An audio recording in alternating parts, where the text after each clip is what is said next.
বেশ, কেমন আছো সবাই? আশা করি সবাই ভালো আছো। আজকে একটি বিশেষ মুহূর্ত ধারণ করার জন্য ভিডিওটি করা। তো দেখতে পাচ্ছ আমার হাতে একটি গিফট বক্স আছে।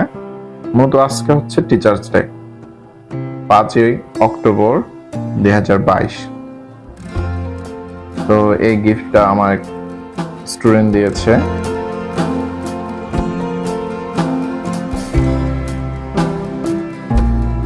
এই গিফট পাওয়ার যে আনন্দটা, এটা আসলে ধারণ করার জন্য আমি ভিডিওটা করছি। জানি না এটা পাবলিশ করবো কিনা, বাট মনে হলো যে 2 থেকে 3 বছর পর যদি এই ভিডিওটা দেখি, তখন এই মুহূর্তে যে আনন্দটা সঞ্চারিত হচ্ছে আমার মনের মধ্যে, সেটা ওই সময় দেখেও ভালো লাগবে এই চিন্তা করে আসলে ভিডিওটা করছি। তো গিফট বক্সটা খোলা যাক, কি আছে এর মধ্যে দেখি, আর তোমরাও গাইস করো যে কি হতে পারে এটা।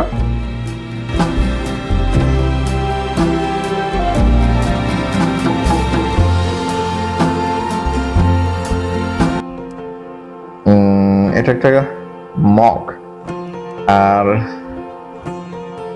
যেটাতে আমার ছবি ডিজাইন করা, আমার ছবি দিয়ে মগটা ডিজাইন করা। আসলে খুব চমৎকার একটা আইডিয়া। এমন গিফট আমি আর পাইনি। তো ধন্যবাদ তোমাদেরকে যারা গিফটটা দিয়েছো। আরো গিফট পেয়েছি, বাট ওগুলো আমি বিতরণ করে দিলাম স্টুডেন্টদের মাঝে আজকে, সেজন্য দেখাতে পাচ্ছি না।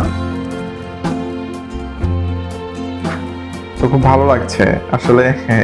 গিফট পাওয়ার মজাটাই আলাদা। এটা ছোট হোক বড় হোক যেমনই হোক, উপহার মানেই হচ্ছে উপহার।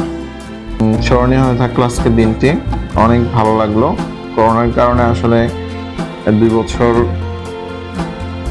কোনো অনুষ্ঠান কিংবা কোনো প্রোগ্রামে আমরা করতে পারিনি, বাট আজকে 2021 সালে এসএসসি ব্যাচের স্টুডেন্টরা সারপ্রাইজ দিয়েছে আমাকে। খুব ভালো লাগছে। তোমাদের সকলের জন্য শুভকামনা রইল এবং মন থেকে দোয়া রইল সবার জন্য। এইখানে ভিডিওটি শেষ করছি। সবাই ভালো থাকো, সুস্থ থাকো। আল্লাহ হাফেজ।